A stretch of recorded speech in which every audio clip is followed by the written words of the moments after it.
सुकर्मा द्वारा ययाति और मातली के संवाद का उल्लेख। मातली के द्वारा देह की उत्पत्ति, उसकी अपवित्रता, जन्म मरण और जीवन के कष्ट तथा संसार की दुखरूपता का वर्णन। सुकर्मा कहते हैं, अब मैं इस विषय में पुण्यात्मा राजा ययाति के चरित्र का वर्णन करूंगा, जो संपूर्ण पापों का नाश करने वाला है। सोमवंश में एक नहुष नाम के राजा हो गए हैं। उन्होंने अनेकों दान धर्मों का अनुष्ठान किया, जिनकी कहीं तुलना नहीं थी। उन्होंने अपने पुण्य के प्रभाव से इंद्रलोक पर अधिकार प्राप्त किया था। उन्हीं के पुत्र राजा ययाति हुए, जो शत्रुओं का मान मर्दन करने वाले थे। वे सत्य का आश्रय ले धर्मपूर्वक प्रजा का पालन करते थे। प्रजा के सब कार्यों की स्वयं ही देखभाल भी किया करते थे। वे उत्तम धर्म की महिमा सुनकर सब प्रकार के दान पुण्य, यज्ञ अनुष्ठान एवं तीर्थ सेवन आदि में लगे रहते थे। महाराजा ययाति ने 80,000 वर्षों तक इस पृथ्वी का राज्य किया। उनके 4 पुत्र हुए, जो उन्हीं के समान शूरवीर, बलवान और पराक्रमी थे। तेज और पुरुषार्थ में भी वे पिता की समानता करते थे। इस प्रकार ययाति ने दीर्घकाल तक धर्मपूर्वक राज्य किया। एक समय की बात है, ब्रह्मा जी के पुत्र नारद जी इंद्रलोक में गए।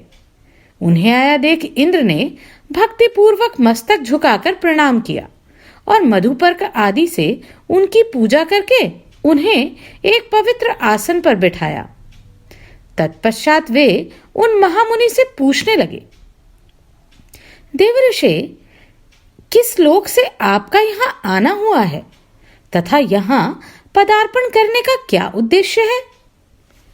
नारद जी ने कहा, मैं इस समय भूलोक से आ रहा हूँ। नहुष पुत्र ययाति से मिलकर अब आपसे मिलने के लिए आया हूँ। इंद्र ने पूछा, इस समय पृथ्वी पर कौन राजा सत्य और धर्म के अनुसार प्रजा का पालन करता है? कौन सब धर्मों से युक्त, विद्वान, ज्ञानवान, गुणी, ब्राह्मणों की कृपा पात्र, ब्राह्मण भक्त, वेद वेता, शूरवीर, दाता, यज्ञ करने वाला और पूर्ण भक्तिमान है? नारद जी ने कहा, नहुष के बलवान पुत्र ययाति इन गुणों से युक्त हैं। वे अपने पिता से भी बड़े चढ़े हैं। उन्होंने 100 अश्वमेघ और 100 वाजपेय यज्ञ किए हैं। भक्तिपूर्वक अनेक प्रकार के दान दिए हैं। उनके द्वारा लाखों करोड़ों गौएं दान में दी जा चुकी हैं। उन्होंने कोटि होम तथा लक्ष होम भी कर लिए हैं। ब्राह्मणों को भूमि आदि का दान भी दिया है। उन्होंने ही धर्म के सांगोपांग स्वरूप का पालन किया है। ऐसे गुणों से युक्त नहुषपुत्र राजा ययाति 80,000 वर्षों से सत्य धर्म के अनुसार विधिवत राज्य करते आ रहे हैं। इस कार्य में वे आपकी समानता करते हैं। सुकर्मा कहते हैं, मुनीश्वर, नारद के मुख से ऐसी बात सुनकर बुद्धिमान इंद्र कुछ सोचने लगे। वे ययाति के धर्म पालन से भयभीत हो उठे थे। उनके मन में यह बात आई कि पूर्व काल में राजा नहुष 100 यज्ञों के प्रभाव से मेरे इंद्र पद पर अधिकार करके देवताओं के राजा बन बैठे थे। शची की बुद्धि के प्रभाव से उन्हें पदभ्रष्ट होना पड़ा था। ये महाराज ययाति भी ऐसे ही सुने जाते हैं। इसमें तनिक भी संदेह नहीं कि ये इंद्र पद पर अधिकार कर लेंगे। अतः जिस किसी उपाय से संभव हो उन्हें स्वर्ग में लाऊंगा। ययाति से डरे हुए देवराज ने ऐसा विचार करके उन्हें बुलाने के लिए दूत भेजा। अपने सारथी मातली को विमान के साथ रवाना किया। मातली उस स्थान पर गए जहां नहुष पुत्र धर्मात्मा ययाति अपनी राजसभा में विराजमान थे। सत्य ही उन श्रेष्ठ नरेश का आभूषण था। देवराज के सारथी ने उनसे कहा, राजन, मेरी बात सुनिए। देवराज इंद्र ने मुझे इस समय आपके पास भेजा है। उनका अनुरोध है कि आप पुत्र को राज्य दे आज ही इंद्रलोक को पधारें। महीपते, वहां इंद्र के साथ रहकर आप स्वर्ग का आनंद भोगिए। ययाति ने पूछा, मातले, मैंने देवराज इंद्र का कौन सा ऐसा कार्य किया है जिससे तुम ऐसी प्रार्थना मुझसे कर रहे हो? मातली ने कहा, राजन, लगभग 1,00,000 वर्षों से आप दान, यज्ञ आदि कर्म कर रहे हैं। इन कर्मों के फलस्वरूप इस समय स्वर्गलोक में चलिए और देवराज इंद्र के सखा होकर रहिए। इस 5 भौतिक शरीर को भूमि पर ही त्याग दीजिए और दिव्य रूप धारण करके मनोरम भोगों का उपभोग कीजिए। ययाति ने प्रश्न किया, मनुष्य जिस शरीर से सत्य धर्म आदि पुण्य का उपार्जन करता है उसे वह कैसे छोड़ सकता है? मातली ने कहा, राजन, तुम्हारा कथन ठीक है, तथापि मनुष्य को अपना यह शरीर छोड़कर ही जाना पड़ता है, क्योंकि आत्मा का शरीर के साथ कोई संबंध नहीं है। शरीर 5 भूतों से बना है। जब इसकी संधियां शिथिल हो जाती हैं, उस समय वृद्धावस्था से पीड़ित मनुष्य इस शरीर को त्याग देना चाहता है। ययाति ने पूछा, साधु श्रेष्ठ, वृद्धावस्था कैसे उत्पन्न होती है तथा वह क्यों शरीर को पीड़ा देती है? इन सब बातों को विस्तार से समझाइए। मातली ने कहा, राजन, 5 भूतों से इस शरीर का निर्माण हुआ है तथा 5 विषयों से यह घिरा हुआ है। वीर्य और रक्त का नाश होने से प्राय शरीर खोखला हो जाता है। उसमें प्रचंड वायु का प्रकोप होता है। इससे मनुष्य का रंग बदल जाता है। वह दुख से संतप्त और हत बुद्धि हो जाता है।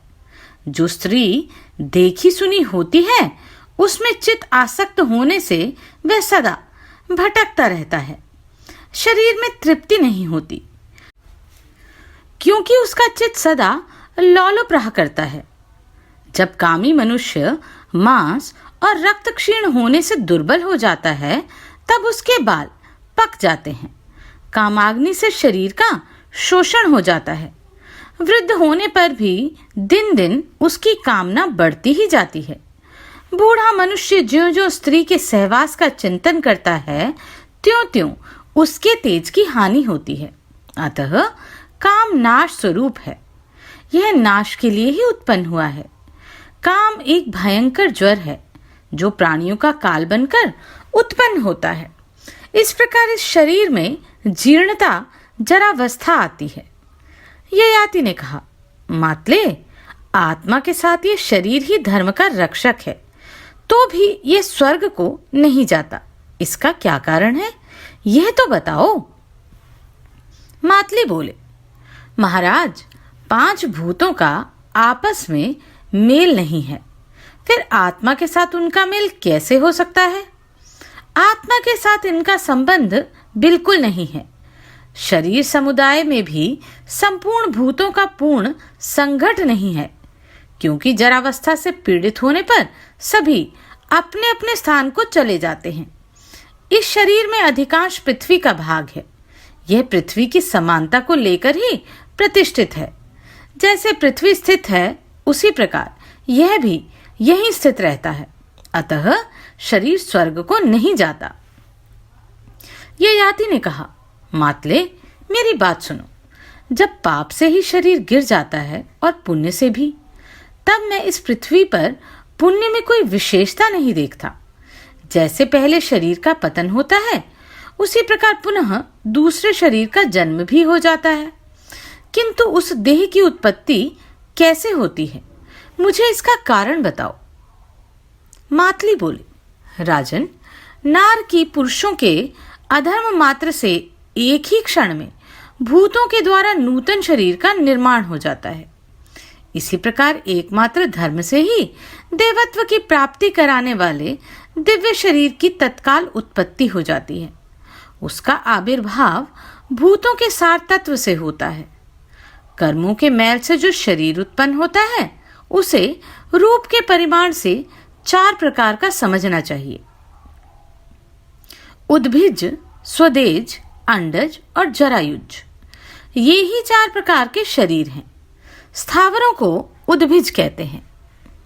उन्हें तृण, गुल्म और लता आदि के रूप में जानना चाहिए।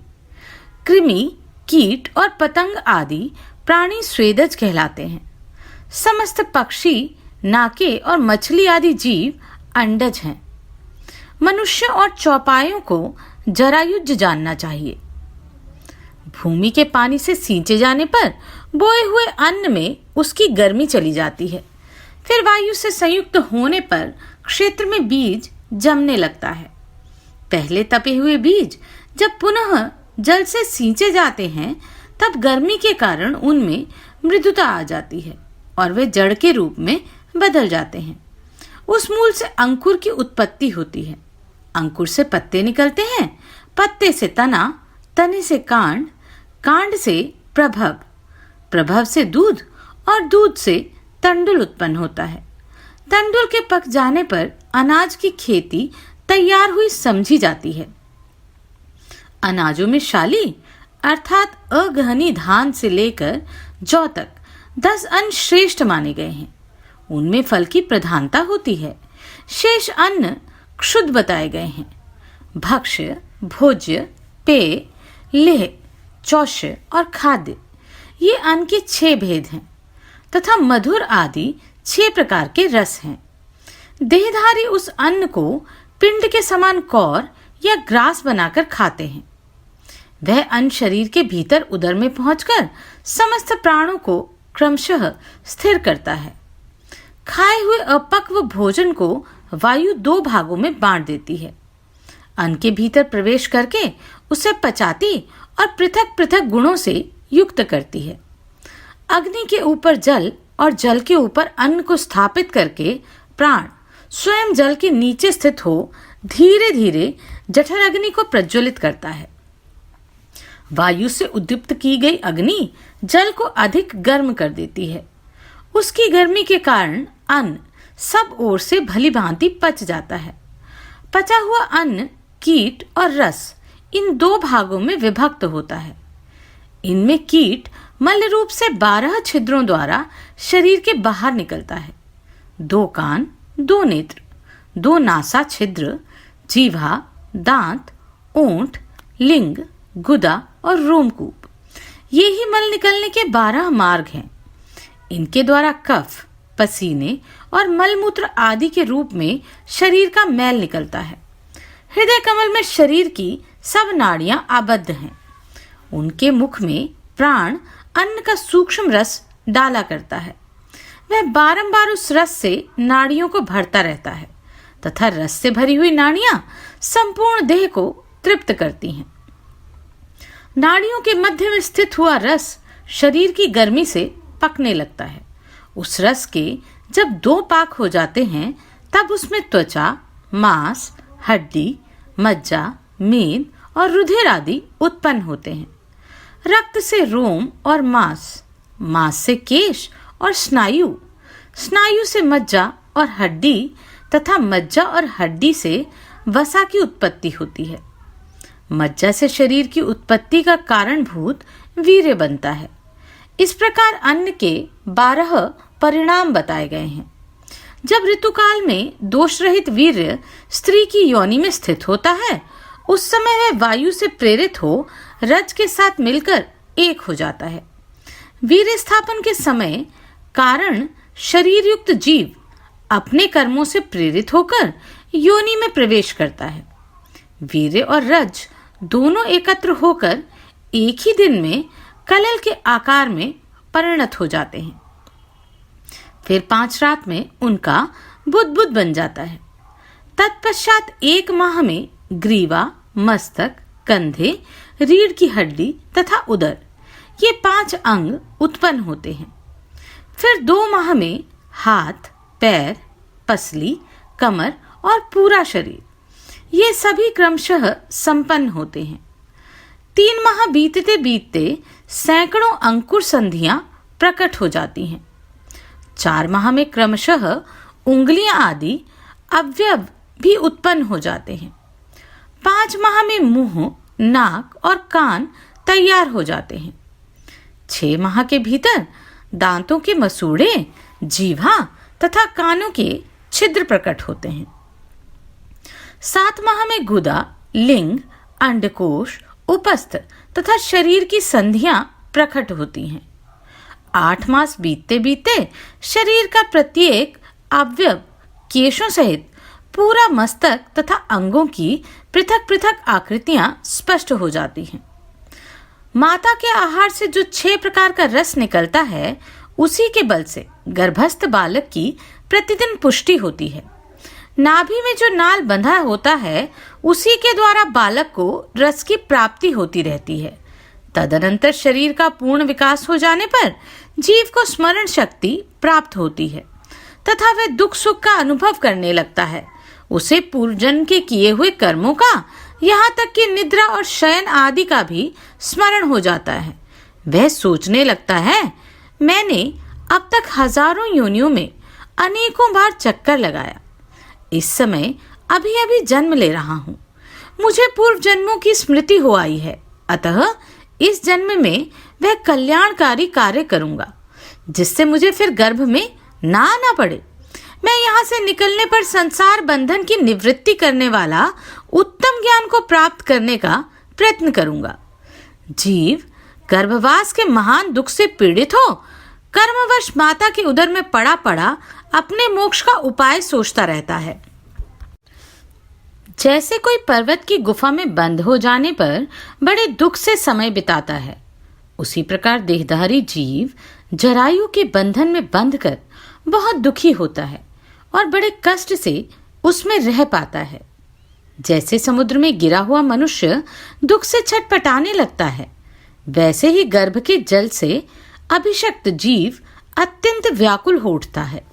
जिस प्रकार किसी को लोहे के घड़े में बंद करके आग से पकाया जाए, उसी प्रकार गर्भरूपी कुंभ में डाला हुआ जीव जठराग्नि से पकाया जाता है।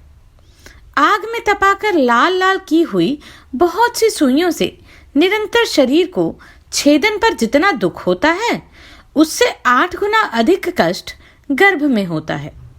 गर्भवास से बढ़कर कष्ट कहीं नहीं होता।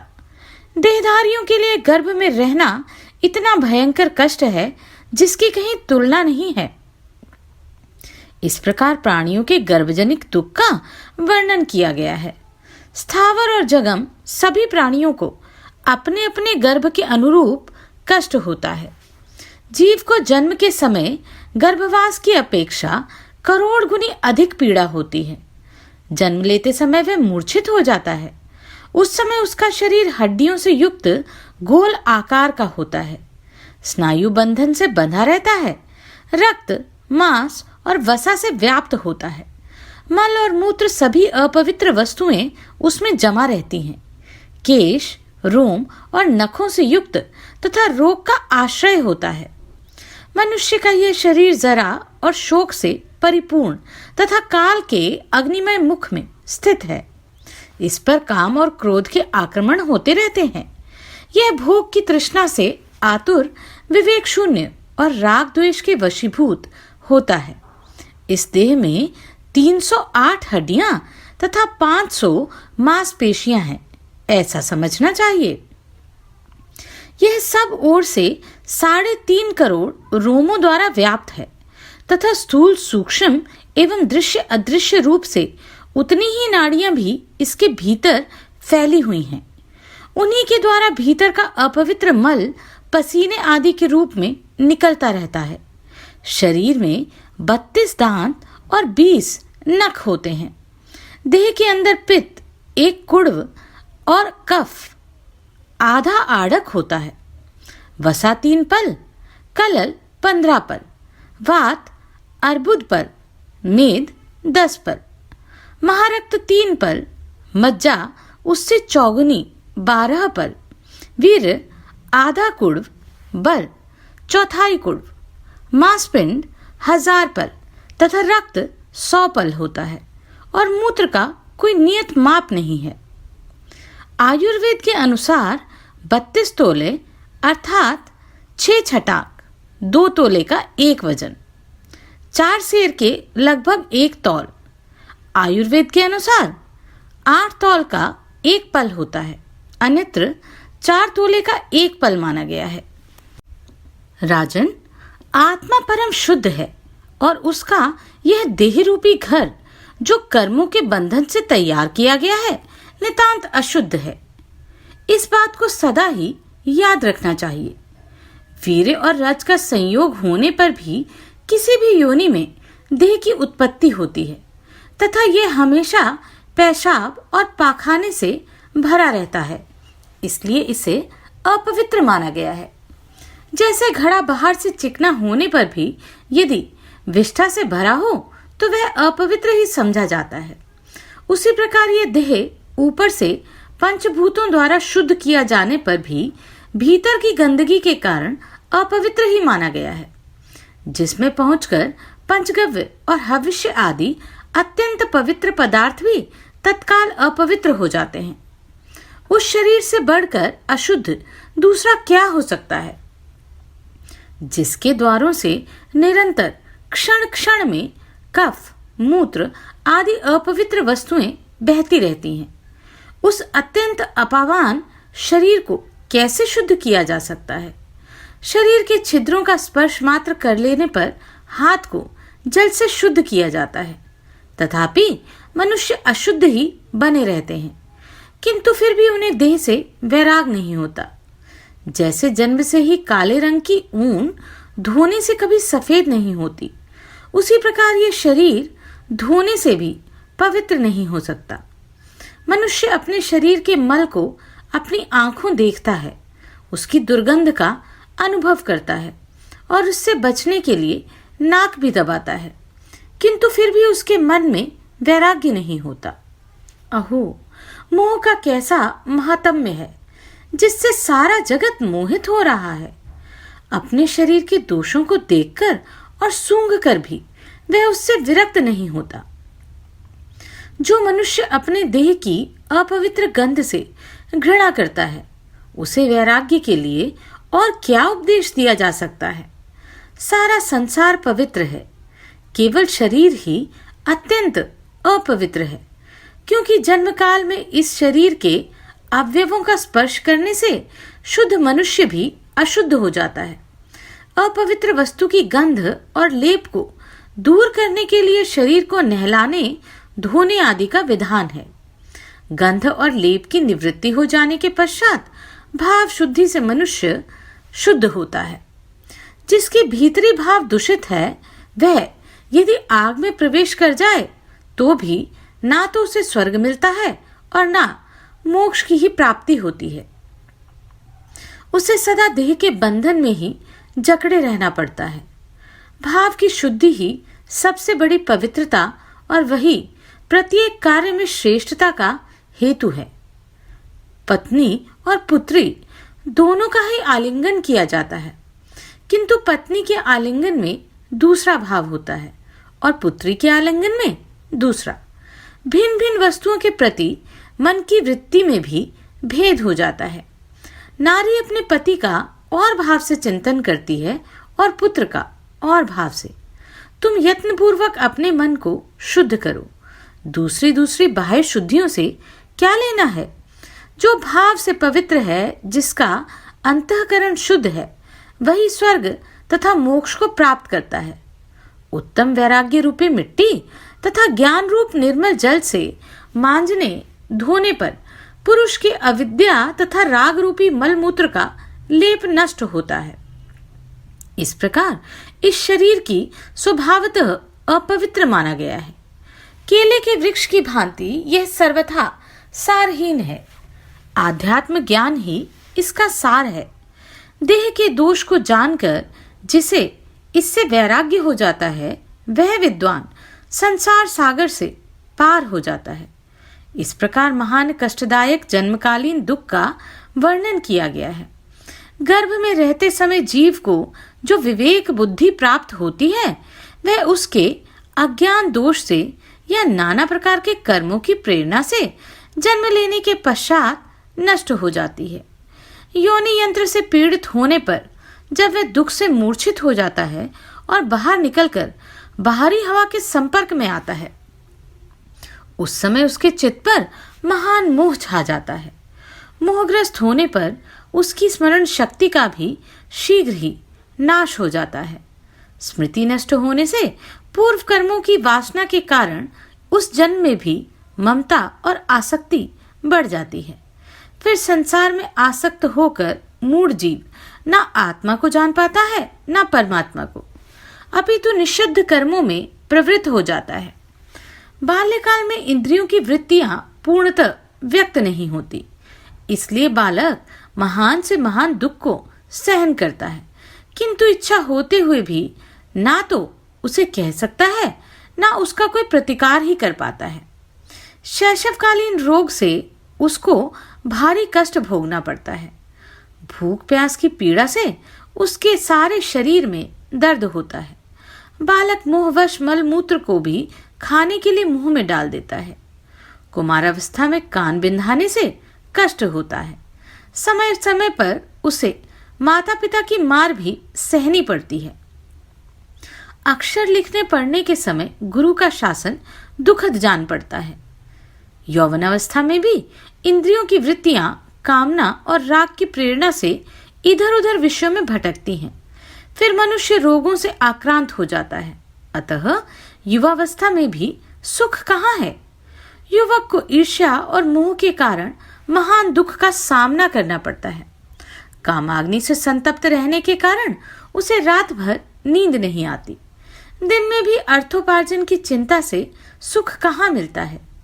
कीड़ों से पीड़ित कोढ़ी मनुष्य को अपनी कोढ़ खुजलाने में जो सुख प्रतीत होता है, वही स्त्रियों के साथ संभोग करने में भी आता है। यौवन के बाद जब वृद्धावस्था मनुष्य को दबा लेती है, तब असमर्थ होने के कारण उसे पत्नी पुत्र आदि बंधु बांधव तथा दुराचारी भृत्य भी अपमानित कर बैठते हैं। वृद्धावस्था से आक्रांत होने पर मनुष्य धर्म, अर्थ, काम, मोक्ष इनमें से किसी का भी साधन नहीं कर सकता। इसलिए युवावस्था में भी धर्म का आचरण कर लेना चाहिए। प्रारब्ध कर्म का क्षय होने पर जो जीव का भिन्न भिन्न देहों से वियोग होता है, उसी को मरण कहा जाता है। वास्तव में जीव का नाश नहीं होता। मृत्यु के समय जब शरीर के मर्म स्थानों का उच्छेद होने लगता है और जीव पर महान मोह छा जाता है, उस समय उसको जो दुख होता है उसकी कहीं भी तुलना नहीं है। वह अत्यंत दुखी होकर हाय बाप, हाय माँ, हाय प्रिय आदि की पुकार मचाता हुआ बारंबार विलाप करता है। जैसे सर्प मेंढक को निगल जाता है, उसी प्रकार वह सारे संसार को निगलने वाली मृत्यु का ग्रास बना हुआ है। भाई बंधुओं से उसका साथ छूट जाता है। प्रियजन उसे घेर कर बैठे रहते हैं। वे गरम गरम लंबी सांसें खींचता है, जिससे उसका मुख सूख जाता है। रह रह कर उसे मूर्छा आ जाती है। मूर्छा की हालत में वह जोर जोर से इधर उधर हाथ पैर पटकने लगता है। अपने काबू में नहीं रहता है। लात छूट जाती है और वह मलमूत्र में सना पड़ा रहता है। उसके कंठ, ऊंट और तालू सूख जाते हैं। वह बार बार पानी मांगता है। कभी धन के विषय में चिंता करता है। हाय, मेरे मरने के बाद ये किसके हाथ लगेगा? यमदूत उसे कालपाश में बांधकर घसीट ले जाते हैं। उसके कंठ में घर घर आवाज होने लगती है। दूतों के देखते देखते उसकी मृत्यु होती है। जीव एक देह से दूसरे देह में जाता है। सभी जीव प्रातः मलमूत्र की हाजत का कष्ट भोगते हैं। मध्याह्न काल में उन्हें भूख प्यास सताती है। रात्रि में वे काम वासना तथा नींद के कारण क्लेश उठाते हैं। इस प्रकार संसार का सारा जीवन ही कष्टमय है। पहले तो धन को पैदा करने में कष्ट होता है, फिर पैदा किए हुए धन की रखवाली में क्लेश उठाना पड़ता है। इसके बाद यदि कहीं वे नष्ट हो जाए तो दुख, और खर्च हो जाए तो भी दुख होता है। भला धन में सुख है ही कहाँ? जैसे देहधारी प्राणियों को सदा मृत्यु से भय होता है, उसी प्रकार धनवान को चोर, पानी, आग, कुटुंबियों तथा राजा से भी हमेशा भय बना रहता है। जैसे मांस को आकाश में पक्षी, पृथ्वी पर हिंसक जीव और जल में मत्स्य आदि जंतु भक्षण करते हैं, उसी प्रकार सर्वत्र धनवान पुरुष को लोग नोचते खसोटते रहते हैं।